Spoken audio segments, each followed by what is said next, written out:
പ്രിയരെ, കൈത്താക്കാലത്തിലെ 5-ാമത്തെ ആഴ്ചയിലേക്ക് നാം ഇന്ന് പ്രവേശിക്കുകയാണ്.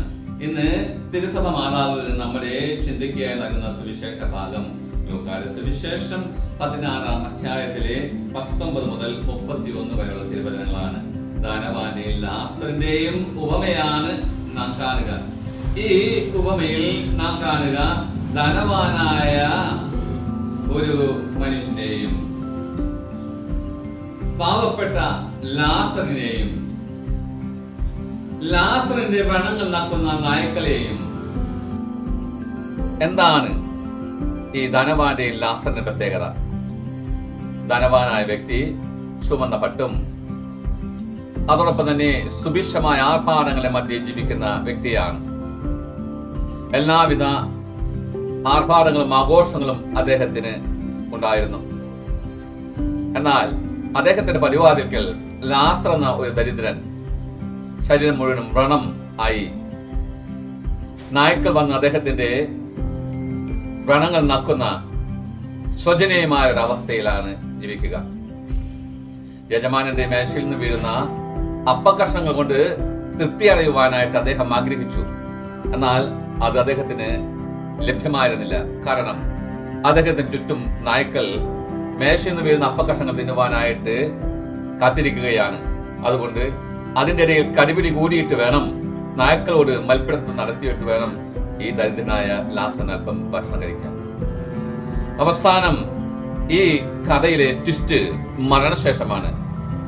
മരണശേഷം ലാസർ മരിച്ച് അബ്രാഹത്തിന്റെ മടിയിലേക്ക് എടുക്കപ്പെടുകയാണ് ദേവദൂതന്മാരുടെ അകമ്പടിയോടുകൂടി. എന്നാൽ മറുവശത്ത് ധനികനായ ആ മനുഷ്യൻ നിത്യനരകാഗ്നിയിലേക്ക് എടുക്കപ്പെടുകയാണ്. അവിടെ തീച്ചാലകൾക്കിടയിൽ വേദനിക്കുന്ന ഞെരിവിരി കൊള്ളുന്ന അദ്ദേഹം കണ്ണുകളുയർത്തി നോക്കിയപ്പോൾ അബ്രാഹത്തിന്റെ മടിയിൽ കിടക്കുന്ന ലാസറിനെ കാണുകയാണ്.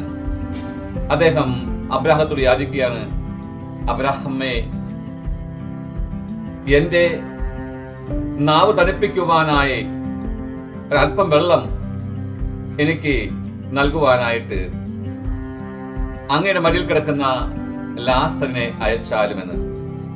അവിടെയാണ് അബ്രാഹാം പറയുക, മകനെ, നീ ഭൂമിയിൽ ജീവിച്ചപ്പോൾ നിനക്ക് എല്ലാവിധ ആർഭാടങ്ങളും എല്ലാവിധ സുഖ സന്തോഷങ്ങളും ഉണ്ടായിരുന്നു. എന്നാൽ ലാസറിന് കഷ്ടതയായിരുന്നു. ഇവിടെ അവരിതാ സന്തോഷം അനുഭവിക്കുന്നു. നിങ്ങൾക്കും ഞങ്ങൾക്കും തമ്മിൽ ഒരു അഗാധമായ ഗർത്തമുണ്ട്. ഇവിടെ നിന്ന് അങ്ങോട്ടോ അവിടെ നിങ്ങോട്ടോ വരുവാൻ സാധിക്കുകയില്ല എന്ന്. ധനവാൻ അപ്പോൾ പറയുകയാണ്, അങ്ങനെയെങ്കിൽ എൻ്റെ ഈ സ്ഥിതി എൻ്റെ സഹോദരങ്ങൾ 5 പേരുണ്ട്, അവർക്ക് വരാതിരിക്കാനായിട്ട് ലാസറിനെ അവരടുത്തേക്ക് അയക്കണമേ എന്ന്. അബ്രാഹാം പറയുകയാണ്, അവർക്ക് മോശയും പ്രവാചകന്മാരുമുണ്ട്, അവരെ കേൾക്കട്ടെ എന്ന്. അവിടെ ധനവാൻ വീണ്ടും പറയുകയാണ്, അവരെ വിശ്വസിക്കാൻ എൻ്റെ സഹോദരങ്ങൾക്ക് സാധിക്കുകയില്ല.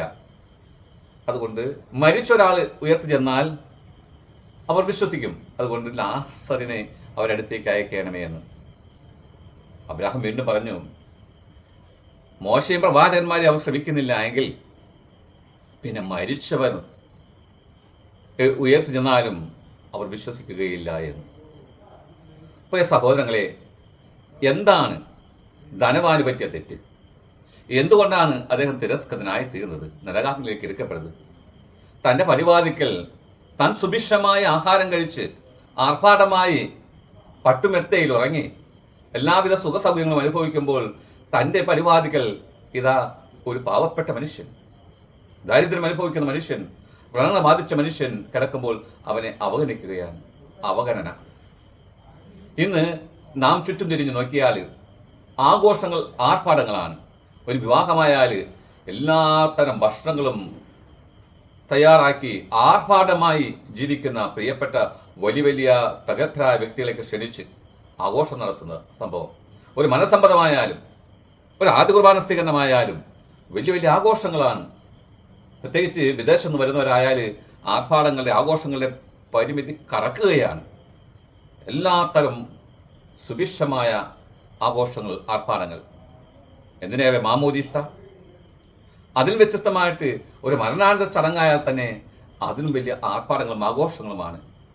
അപ്പോഴൊക്കെ അപ്പുറത്ത് ഈ ആഘോഷങ്ങളുടെ ഇടയിൽ വേദനിക്കുന്ന ഒരു നേരത്തെ ആഹാരത്തിന് വേണ്ടി പലപൊരുതുന്ന പാവപ്പെട്ടവരുണ്ട്. അവരൊക്കെ അവഗണിക്കുന്ന ഒരവസ്ഥയാണ്. ആ അവഗണിക്കുന്ന അവസ്ഥയിൽ ദൈവത്തിന് മുമ്പിൽ നാം തിരസ്കൃതരാകും. അത് തന്നെയാണ് ധനവാന് പറ്റിയത്. ഈ ലാസനെ അവഗണിച്ചു എന്നുള്ളതാണ് ഒരവഗണന. നമുക്കറിയാം, നാം ഈ ഭൂമിയിലേക്ക് വന്നപ്പോൾ ഒന്നും തന്നെ കൊണ്ടുവന്നിട്ടില്ല. ഇവിടുന്ന് പോകുമ്പോൾ ഒന്നും കൊണ്ടുപോകാനുമില്ല. അങ്ങനെയാണ് എങ്കിൽ എൻ്റെ കയ്യിലുള്ള അധിക പണം, എൻ്റെയുള്ള അധികമുള്ള സമ്പാദ്യം എല്ലാം തന്നെ മറ്റുള്ളവരുമായി പങ്കുവയ്ക്കാനുള്ളതാണ്. അത് ഞാൻ തന്നെ ആസ്വദിച്ച് തീർക്കാനുള്ളതല്ല, മറ്റുള്ളവർ പങ്കുവയ്ക്കുവാനായിട്ടൊന്നും. ദൈവത്തിൻ്റെ ഛായ സൃഷ്ടിക്കപ്പെട്ടവരാണ് നമ്മുടെ ഓരോ സഹോദരങ്ങളും. മറ്റുള്ളവരിൽ ദൈവത്തിൻ്റെ മുഖം കാണുവാനും അവരെ സഹായിക്കാനും നമുക്ക് സാധിക്കണം. ചുറ്റുമുള്ളവരിൽ ദൈവത്തിൻ്റെ മുഖം കാണാം. കഴിയുന്ന വിധത്തിൽ അവരെ സഹായിക്കാം. നമ്മുടെ സമ്പാദ്യങ്ങൾ അവരുമായി പങ്കുവയ്ക്കാം. നമ്മുടെ ആഹാരങ്ങൾ അവരുമായി പങ്കുവയ്ക്കാം. നമ്മുടെ സന്തോഷങ്ങൾ അവരുമായി പങ്കുവയ്ക്കുമ്പോൾ നമുക്ക് നിത്യസൗഭാഗ്യത്തിൽ നമുക്ക് സന്തോഷപ്രദമായ ജീവിതം നയിക്കാൻ സാധിക്കും. അതിനുവേണ്ടി യേശു തമ്പുരാനോട് കർത്താവെ അവിടുത്തെ ആത്മാവിനെ ഞങ്ങളിലേക്ക് അയക്കണമെന്ന് പ്രാർത്ഥിക്കാം. യേശു തമ്പുരാൻ നമ്മെല്ലാവരെയും ആശീർവദിക്കട്ടെ, അനുഗ്രഹിക്കട്ടെ. ആമേൻ.